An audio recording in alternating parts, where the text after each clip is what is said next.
Welcome to JK civil services. आपको अगर PDFs और टेस्ट चाहिए तो वो आपको जेके सिविल सर्विसेज ऐप पे मिलेंगे और ऐप का जो लिंक है वो आपको इसी वीडियो के डिस्क्रिप्शन में मिल जाएगा। ठीक है, तो अगर आपको जाना है ऐप पे पीडीएफ्स और टेस्ट देखने हैं तो आपको लिंक जो है ऐप का वो डिस्क्रिप्शन में मिल जाएगा इसी वीडियो के, तो आप जा सकते हैं। और दूसरी बात, अगर आपको ये टेस्ट है 15 क्वेश्चंस का, ये हम आज डिस्कस करेंगे। ये हमारा वीकली टेस्ट है। ठीक है, वीकली टेस्ट है जे.एंड.के इकोनॉमिक का। जे.एंड.के इकोनॉमी पे हमने 5 लेक्चर्स जो है डिस्क्रिप्टिव लेक्चर्स हमने 5 किए हैं। कहाँ पे? अपनी यूट्यूब चैनल पे किए हैं। अगर आपको वो देखने तो आप जा सकते हैं, क्योंकि वहीं से आपको ये क्वेश्चंस जो है आप इन क्वेश्चंस को आंसर कर पाओगे अगर आप वहाँ पे जाके वो वीडियोस देखोगे। और अगर आपको टेस्ट अटेम्प्ट करना है तो आप ऐप पे जा सकते हैं। ठीक है, और इस टेस्ट को अभी मैं यहाँ पे डिस्कस करने वाली हूँ। ठीक है, ये टेस्ट हुआ था ऐप पे। चलिए आगे चलते हैं। Manufacturing sector is also known by which of the following terms. ये हमारा पहला क्वेश्चन है। ठीक, तो मैन्युफैक्चरिंग सेक्टर को व्हाइट कॉलर कहते हैं, ब्लू कॉलर कहते हैं, रेड कॉलर कहते हैं या ग्रीन कॉलर कहते हैं। तो इसको कहते हैं ब्लू कॉलर। व्हाइट की अगर बात करूं तो वो टर्शरी सेक्टर को कहते हैं, रेड की अगर बात करूं वो प्राइमरी को कहते हैं। ठीक है, ये मैं लेक्चर में पढ़ा चुकी हूँ, आप वहाँ पे जाके देख सकते हैं। When was JAKEDA that is Jammu and Kashmir energy development agency established. कब बनी थी? 1989 इसका आंसर रहेगा। चलिए आगे चलते हैं। Which of the following districts is famous for growing crocus sativus. Crocus sativus जो है वो किसका नाम है? सैफरॉन का साइंटिफिक नेम है। तो सैफरॉन सबसे ज़्यादा कहाँ पे ग्रो किया जाता है? पामपोर में। और पामपोर कौन से डिस्ट्रिक्ट में है? वो है हमारा डिस्ट्रिक्ट पुलवामा में। ठीक है, तो इसका आंसर विल बी पुलवामा, अनंतनाग, बारामूला, रामबन। तो पुलवामा इसका आंसर रहेगा। ठीक है, चलिए आगे चलते हैं। Next question is which of the following is true regarding SGDP. SGDP को मैंने ये डिस्कस किया था अपने लेक्चर में। ठीक है, चलिए आप आंसर करने की कोशिश कीजिए। SGDP is calculated by directorate of economics and statistics. SGDP is calculated by directorate of economics and mathematics. SGDP is the monetary value of final goods and services at market price. ठीक, मैंने आपको कहा था एसजीडीपी। GDP का मतलब economics आप याद रख लीजिए, एस से स्टैटिस्टिक्स। तो इसको कौन कैलकुलेट करता है? Directorate of statistics and economics. तो ये आपको दिया हुआ है इकोनॉमिक्स एंड स्टैटिस्टिक्स। तो हाँ, ये आप पहला ऑप्शन जो है वो दैट इज करेक्ट। ये पूछा है ना which of the following is true regarding SGDP, तो पहला ऑप्शन तो करेक्ट है। उसके बाद इकोनॉमिक्स एंड मैथमेटिक्स नो, ये गलत है। और एसजीडीपी, हर कोई जीडीपी जो है वो जीडीपी क्या होता है? फाइनल गुड्स का क्या होता है? Monetary value. और कहाँ पे? मार्केट प्राइस पे। ठीक है, तो मॉनिटरी वैल्यू किसका? फाइनल गुड्स का एंड सर्विसेज का एट मार्केट प्राइस। तो यहाँ पे एस से कोई फर्क नहीं पड़ता। जीडीपी, हर कोई जीडीपी, चाहे वो एसजीडीपी हो चाहे वो सिंपल जीडीपी हो, that is monetary value of final goods and services at market price. तो ये वाला ऑप्शन भी करेक्ट है। तो 1 और 3 देख लीजिए किस ऑप्शन में है। 1 और 2, 2 और 3, 1 और 3। हाँ, तो ये हमारा करेक्ट ऑप्शन रहेगा। ठीक है, चलिए आगे चलते हैं। Where is J and K is first thermal power project located. इसका आंसर आएगा कालाकोट। ठीक है, चलिए आगे चलते हैं। The contribution of primary sector in J and K is SGDP and employment is. J and K की एसजीडीपी और एम्प्लॉयमेंट में प्राइमरी सेक्टर का क्या रोल रहता है, यानी एग्रीकल्चर सेक्टर का कितना परसेंटेज, कितना कॉन्ट्रीब्यूशन रहता है। तो अगर एसजीडीपी की बात करें तो वो 19% होता है, और अगर एम्प्लॉयमेंट की बात करें तो वो 70% होता है। ये मैंने लेक्चर में डिस्कस किया है। तो answer will B 19% and 70% respectively means 70 employment के लिए, 19 एसजीडीपी के लिए। ठीक है, चलिए आगे चलते हैं। Which of the following is beneficiary, यहाँ पे नहीं आएगा, बेनिफिशियल आएगा यहाँ पे। ठीक है, which of the following is beneficial for J&K is economy. ठीक है, कौन सी चीज़ जे.एंड.के इकोनॉमी के लिए अच्छी है? तो मैंने आपको कहा था, जब अगर ये यूटी है, अगर यहाँ से गुड्स एंड सर्विसेज का आउटफ्लो होता है और इनफ्लो होता है किसका? इनफ्लो होता है मनी का इन गुड्स एंड सर्विसेज के बदले, तो वो अच्छा होता है इकोनॉमी के लिए। ठीक है, तो outflow of goods and services, inflow of money. तो outflow of goods and inflow of money. ठीक है, तो ये ऑप्शन आपका करेक्ट रहेगा, क्योंकि inflow of money and inflow of goods दोनों तो इनफ्लो आ नहीं सकते, आउटफ्लो भी नहीं आ सकते, इनफ्लो और आउटफ्लो आना चाहिए। अब आउटफ्लो ऑफ गुड्स भी बाहर जा रहे हैं, मनी भी बाहर जा रहा है, वो यूटी के लिए सही नहीं है। बट गुड्स बाहर जा रहे हैं, आउट हो रहे हैं, और मनी इन आ रहा है, तो that is useful, that is beneficial for UT. इसका B option will be the correct option. अब Neelam river is the another name of which river. कौन से रिवर को नीलम रिवर कहते हैं? ठीक है, Jhelam river, Chenab river, Marusudar river and Kishanganga. तो इसका आंसर विल बी किशनगंगा रिवर। ठीक है। तो इसको आप याद कैसे रखेंगे, किसने याद रख लीजिए, मीन्स किशनगंगा नीलम। ठीक, तो किशनगंगा का नाम क्या है, नीलम रिवर। ठीक, चलिए आगे चलते हैं। Which of the following was the first hydroelectric power plant in erstwhile JNK, erstwhile state of JNK? सेवा, हुंदर, रैटल, मोहरा। तो इसका आंसर विल बी मोहरा। ठीक है, इसका आंसर विल बी मोहरा। चलिए आगे चलते हैं। इन USBRL, B स्टैंड्स फॉर, ये भी मैं डिस्कस कर चुकी हूँ। USBRL, U का मतलब है उधमपुर, S का मतलब है श्रीनगर, B का मतलब है बारामुल्ला, क्योंकि ये जम्मू से लेकर बारामुल्ला तक जाएगी ट्रेन। ठीक है, और ट्रेन के लिए RL का मतलब है रेलवे लाइन। ठीक है, रेलवे लाइन। तो B stands for Baramulla, Baramulla. अब यहाँ पे क्या क्या दिया है, बांडीपुरा भी B से है, बड़गाम भी B से है, बारामुल्ला भी B से है, बानीहाल भी B से है, लेकिन आपको पता होना चाहिए कि बारामुल्ला तक जाएगी। ठीक है, चलिए आगे चलते हैं। When was JNK SRTC State Road Transport Corporation established? 1st September 1976, 16 September 1976, 16 February 1995 and 1st February 1995। तो इसका आंसर विल बी 1st September 1976। ये आपको फैक्चुअल क्वेश्चन है, याद करने पड़ेंगे। मैच द फॉलोइंग पेयर्स, तो इन पेयर्स को क्या करना है, मैच करना है।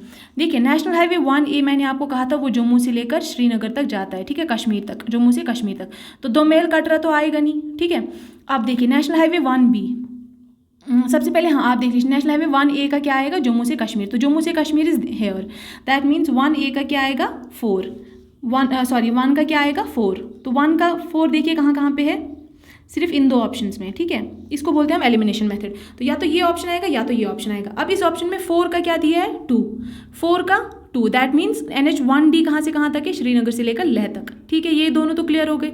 अब 2 का क्या है, नेशनल हाईवे 1B और नेशनल हाईवे 1C का क्या करें। नेशनल हाईवे 1B जो है वो कहाँ से कहाँ तक है, that is from Batote to Khannabal. ठीक है, बटोट से लेकर वो खन्नाबल तक है, दैट मीन्स 2 का जो है 3 ऑप्शन आएगा एंड 3rd का जो है 1st ऑप्शन आएगा। तो ये वाला, इसमें से भी आपको ये वाला चूज़ करना है। ठीक, चलिए आई होप क्लियर हो गया होगा। आगे चलते हैं।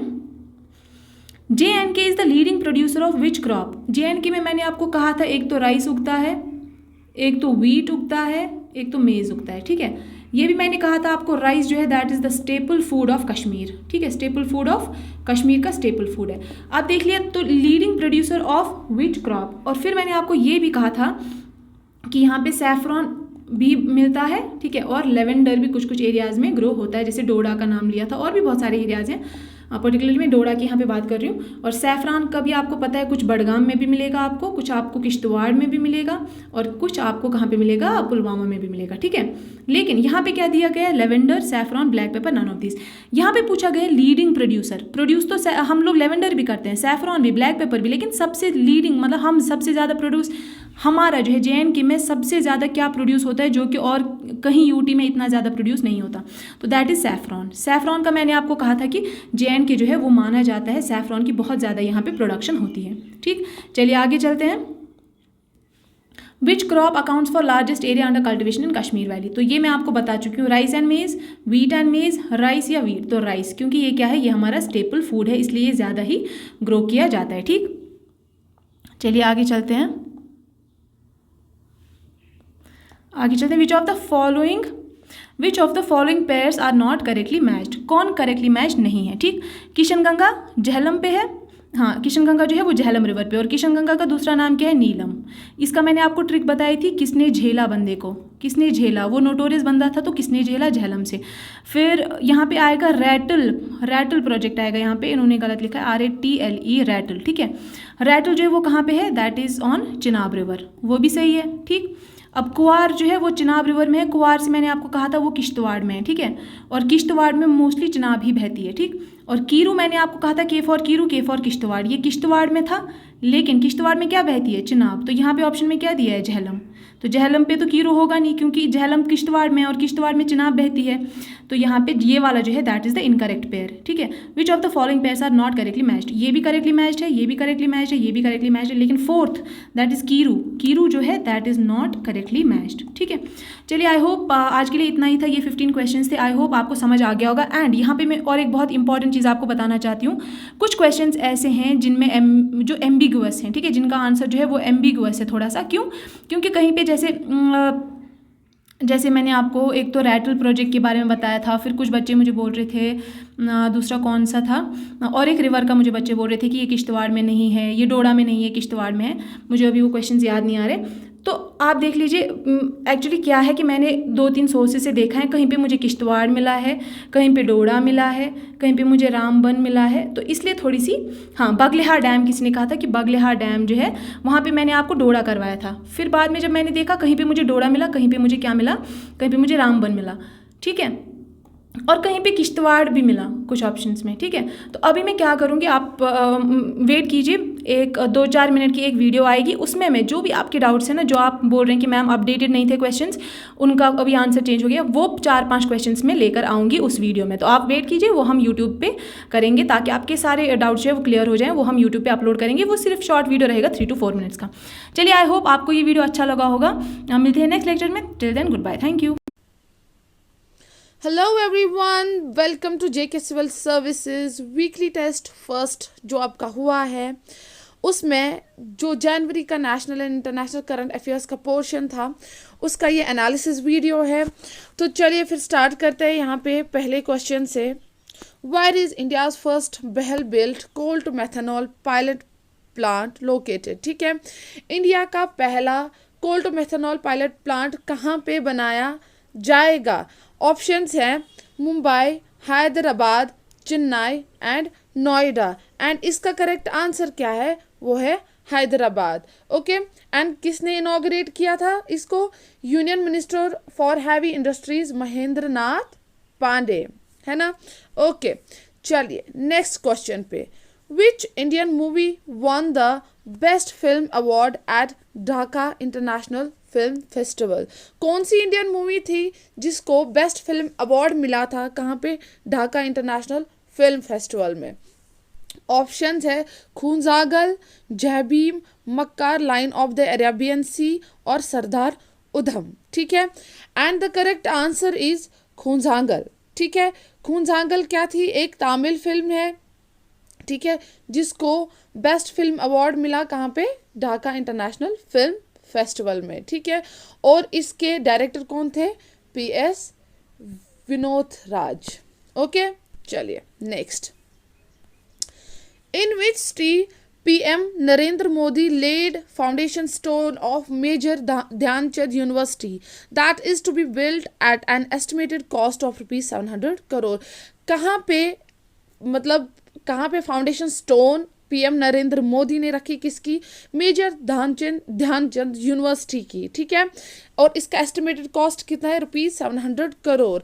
चलिए ऑप्शंस देखते हैं। रौरकेला उड़ीसा, गांधीनगर गुजरात, गया बिहार और मेरठ UP। ठीक है, कौन सा है इसका करेक्ट आंसर? वो है मेरठ UP। ठीक है, UP में किस विलेज में? वो भी मैंने आपको बोला था, Salawa and Kaili village of Sardhana town. ठीक है, ओके, चलिए नेक्स्ट पे चलते हैं।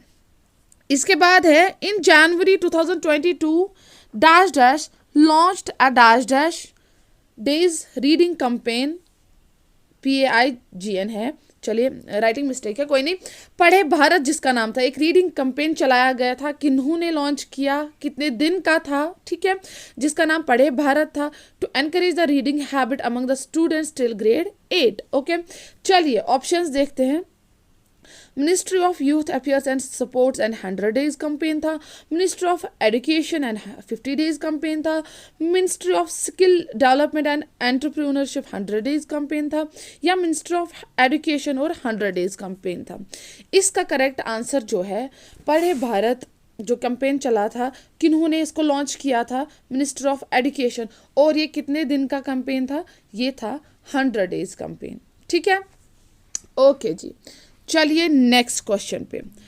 Power grid corporation of India limited, जिसको PGIL बोलते हैं, celebrated it's dash anniversary of one nation one grid one frequency on कब? ठीक है, इनकी कौन सी एनिवर्सरी थी और कब इन्होंने ये सेलिब्रेट की? ठीक है, चलिए ऑप्शंस देखते हैं। Fifth anniversary and 1 Jan 2022, first anniversary and 31st of December 2021, second anniversary and 2nd Jan of 2022, fourth anniversary और 31st December 2021.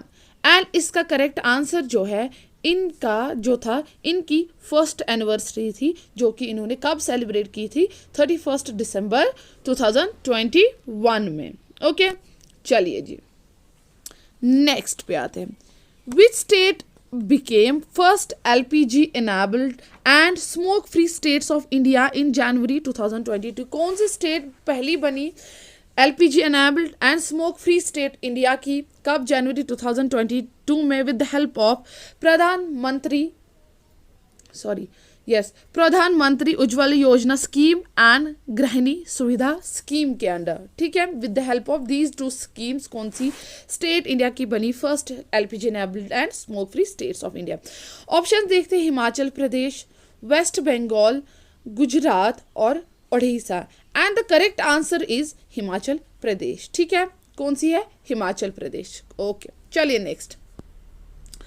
World Food Program of India partnered with Dash Dash to enhance the effectiveness of PM पोषण शक्ति. ठीक है, world food programme of India ने किन के साथ partner किया ताकि वो एनहेंस करे इफेक्टिवनेस ऑफ किन की, पीएम पोषण शक्ति स्कीम की. पीएम पोषण शक्ति स्कीम को पहले क्या बोला जाता था, national programme for mid day meal of schools in schools. ठीक है, पढ़ाया हुआ है मैंने. ठीक है, अब देखते हैं इन्होंने किसके साथ पार्टनरशिप की थी. TAPF के साथ. सॉरी, पहले मैं ऑप्शंस बोलते, मैंने सीधे आंसर बोल दिया. UNDP, UNICEF, TAPF, FAO. And इसका करेक्ट आंसर जो है TAPF है. TF के द अक्षय पात्रा फाउंडेशन. किनके साथ, अक्षय पात्रा फाउंडेशन के साथ. ओके, चलिए. J&K government signed MOU. J&K government ने हाल ही में साइन किया है memorandum of understanding with Lulu group at कहाँ पे. ठीक है, अब यहाँ पे आंसर देखते हैं, श्रीनगर पे, दुबई, अबू धाबी और जम्मू. ठीक है, and the correct answer is, इन्होंने कहाँ पे साइन किया, कंफ्यूज नहीं होइएगा, मैंने उस वीडियो में बोला भी है जब मैंने करंट अफेयर जनवरी के पढ़ाए हैं, वहाँ पे कंफ्यूज नहीं होइएगा कि ये साइन कहाँ पे हुआ है. ये साइन हुआ है दुबई में, श्रीनगर में नहीं. ठीक है, दुबई में साइन हुआ ये MOU. Okay. Which GI tagged crop of J&K was launched at Lulu hypermarket and by home. ठीक है, किन्होंने इसको वहाँ पे लुलु हाइपर मार्केट में कौन सा GI tag crop of J&K जो है लॉन्च किया गया एंड किन्होंने किया. ठीक है, चलिए यहाँ पे देखते हैं आंसर.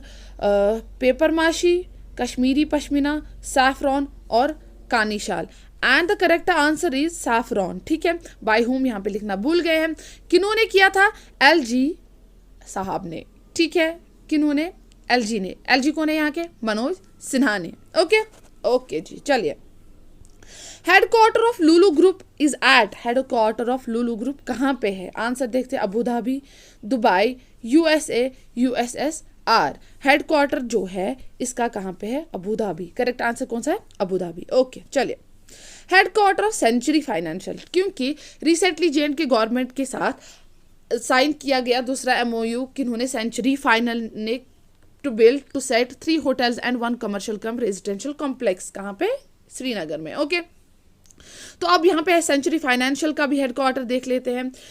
लुलु ग्रुप का कहाँ पे था, अबू धाबी में. सेंचुरी फाइनेंशियल का कहाँ पे है, आंसर देखते हैं, अबू धाबी, USA, दुबई और USSR. And the correct answer is Dubai. ठीक है, सेंचुरी फाइनेंशियल का कहाँ पे, दुबई. ओके. मेरा अस्पताल इनिशिएटिव इज, मेरा अस्पताल इनिशिएटिव ये फीडबैक मैकेनिज्म किसका था. ठीक है, doctor feedback mechanism, general public feedback mechanism, patient feedback mechanism और staff feedback mechanism. And the correct answer is a patient feedback mechanism. मैंने आपको वहाँ पे बोला था कि पेशेंट से फीडबैक लिया जाएगा कि प्रॉपरली सब कुछ हो रहा है हॉस्पिटल में, मेडिसिन मिल रहे हैं, डॉक्टर्स प्रॉपरली आ रहे हैं, चेकअप्स प्रॉपरली हो रहे हैं, नहीं. ठीक है, okay. Next, world's largest igloo name dash dash is at dash dash. ठीक है, कहाँ पे है वर्ल्ड का सबसे बड़ा इग्लू. ठीक है, चलिए आंसर देखते हैं. Greenland igloo cafe, Switzerland, snow glu Gulmarg Srinagar, sunrise igloo Norway और hotel of ice Romania. And the correct answer is snow glu Gulmarg Srinagar. ठीक है, जो स्नो ग्लू गुलमर्ग श्रीनगर में है वो वर्ल्ड का सबसे बड़ा इग्लू है.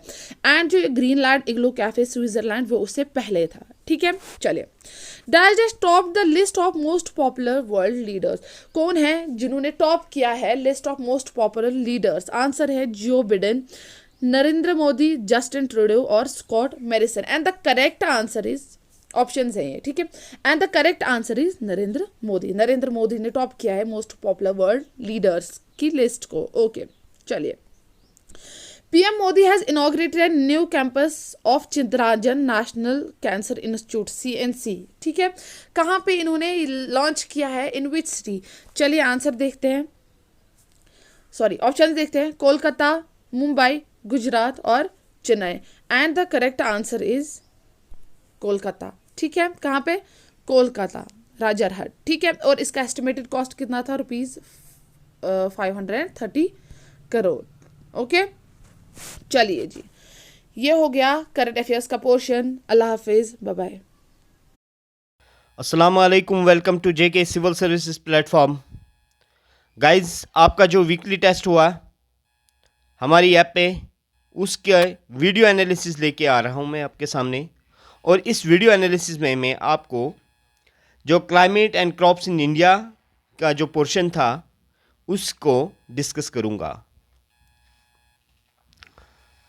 तो question number 1 means 31st question जो था आपका पेपर का। Consider the following statement, identify the right one. Weather is momentary state of atmosphere. Climate refers to average weather condition over a long period of time. तो guys इसका जो right option है वो सी है। ठीक है, राइट ऑप्शन इज सी। और guys ये मैंने आपको मतलब चैप्टर में ऑलमोस्ट लेक्चर में 2 लेक्चर्स में ये रिपीट किए थे ये डेफिनेशंस डायरेक्टली। क्लियर?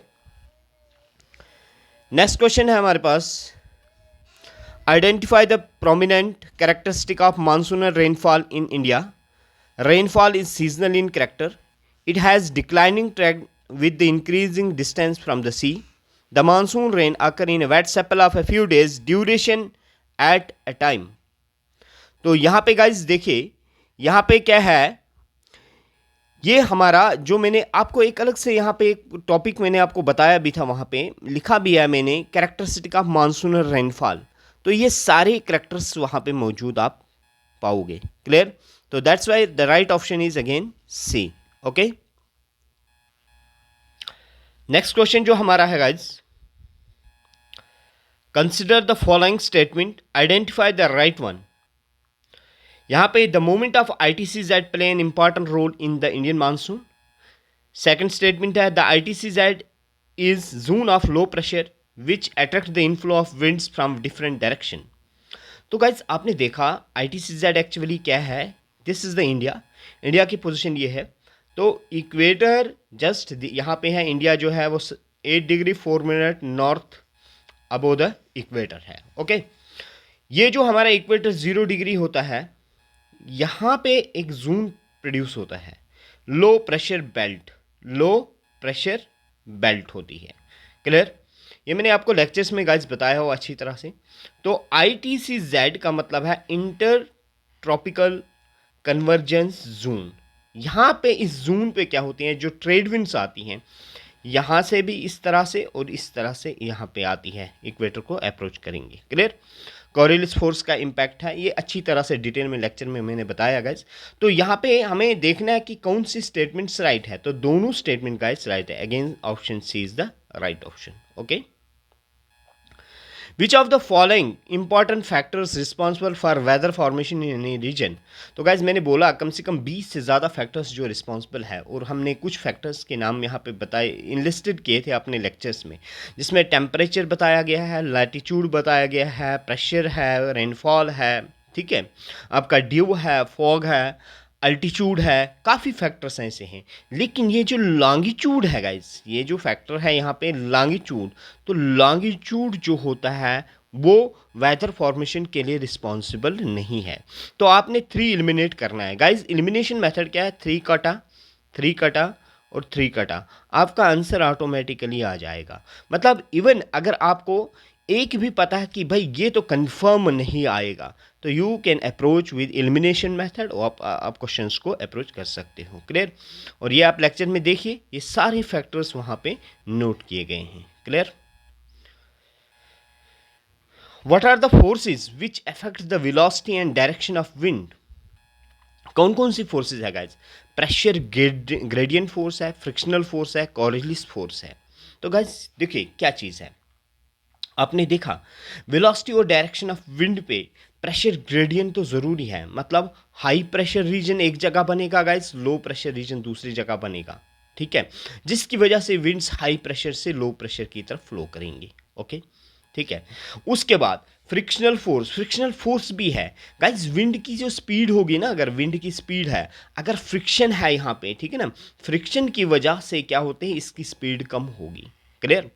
दूसरा next is Coriolis force. Coriolis force हमने देखा गाइज, हमने देखा था, क्या देखा था कि ये हमारा अर्थ है, ये हमारा इक्वेटर है। जो कॉरियलिस फोर्स है, अगर यहाँ से अगर मतलब यहाँ से ट्रेड विंड्स आएंगे ना, ऊपर से इस तरह से आएंगे, वो यहाँ से राइट डिफ्लेक्शन शो करेंगे। एक्चुअली अगर विंड्स ऐसा आना चाहते हैं, लेकिन इनका जो डिफ्लेक्शन होगा वो राइट साइड इस तरह का डिफ्लेक्शन होगा। नॉर्थ हमने देखा था नदर्न हेमिस्फीयर पे कॉरियलिस फोर्स का राइट डिफ्लेक्शन होता है, और सदर्न हेमिस्फीयर में कॉरियलिस फोर्स लेफ्ट डिफ्लेक्ट होती है। तो कहने का मतलब है विंड के डायरेक्शन के लिए तीनों फैक्टर रिस्पॉन्सिबल है। तो option D is the right option. Okay, उसके बाद गाइज नेक्स्ट क्वेश्चन है match the weather phenomena with their respective countries. तो ये थोड़ा सा फैक्चुअल क्वेश्चन है गाइज, तो ये याद रखिए किस कंट्री में इसको क्या कहते हैं। जैसे हमने पढ़ा था गाइज कि हमारे पास जो साइक्लोन, मैंने बोला था कि साइक्लोन जो है क्लाइमेटीज़ का जो मतलब जो वेदर क्लाइमेटीज़ है, उसमें हमारे पास क्या क्या फैक्टर्स है। आप देखोगे ना, बे ऑफ बंगाल रीजन में, या हम कह सकते हैं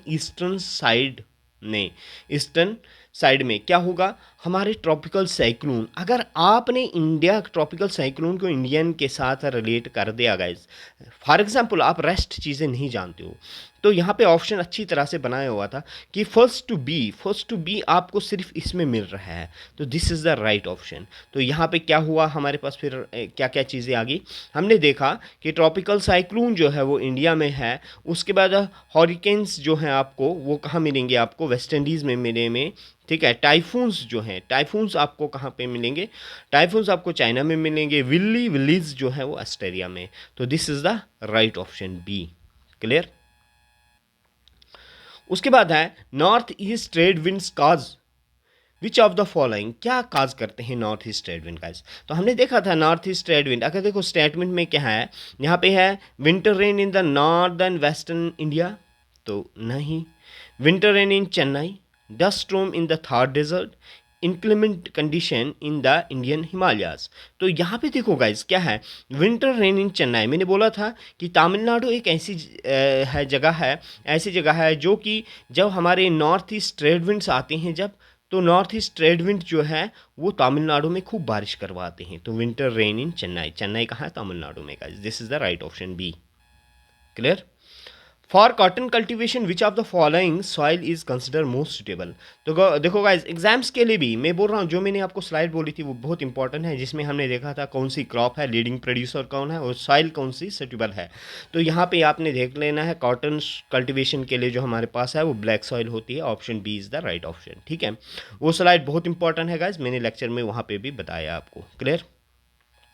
the reason for Rajasthan being deficient in the rainfall. Guys मैंने बोला था राजस्थान में, जैसे यहाँ बनाया था मैंने बताया था अरावलीज कुछ इस तरह की है यहाँ पे। तो यहाँ जो हमारे पास जो साउथ वेस्ट मानसून्स की जो थर्ड ब्रांच गुजरती है यहाँ से, अरावली से अलॉन्ग द अरावलीज गुजरती है। और दूसरा मैंने एक चीज़ वहाँ पे एक लेक्चर में एक वर्ड यूज़ किया, आप देख लेना, मैंने वर्ड यूज़ किया था कि अरावलीज एक तो अगर इस तरह की पोजीशन होती तो काफ़ी रिलीफ फीचर मतलब ऐसा एक फिजियोग्राफिक डिवीजन यहाँ पे बन जाती कि यहाँ पे ये विंड्स को ब्लॉक करने की कोशिश करती। दूसरी अरावलीज की इतनी हाइट नहीं है कि वो एक ऑप्टिमम हाइट तक इन क्लाउड्स को ले जाए ताकि बारिश हो पाए। तो यहाँ देखो, there is no water, the winds do not come across any barrier to cause necessary uplift to be cooled. तो यही मेन रीजन है। ठीक है, उसके बाद नेक्स्ट क्वेश्चन है हमारे पास, नेक्स्ट क्वेश्चन है द फिनोमेना ऑफ मैंगो शोर आकर प्रिडोमिनेंटली, तो फिनोमेना ऑफ मैंगो शोर जो है हमने कहाँ देखा था, वेस्ट बंगाल और असम में है। ओके, उसके बाद नेक्स्ट क्या है, the driest place in India, तो गाइज इसमें जैसलमेर जो है वो राजस्थान में एक प्लेस है जहाँ पे this is the driest place in India. Okay, rainfall आपने देखा 15 सेंटीमीटर से 16 सेंटीमीटर का रेंज होता है यहाँ पे रेनफॉल का। तो लॉजिक तो हमने पढ़ा था साउथ वेस्ट मानसून में, अरावलीज का फैक्टर है, हाइट्स नहीं है वहाँ पे, ठीक है ना, इसलिए ड्राई विंड क्रॉस होती है वहाँ से।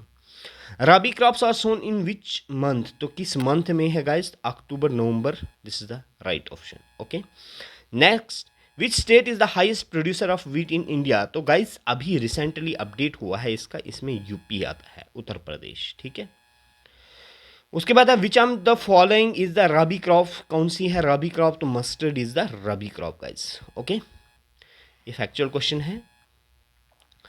What is the rank of India in the production of linseed in the world, तो गाइस ये याद रखना, ये भी एक फैक्चुअल क्वेश्चन है, दैट इज 4th रैंक है इंडिया का। ओके, तो this is what about the questions which are asked in the question paper from the topic climate and crops guys. Okay, अल्लाह हाफिज, सी यू सून।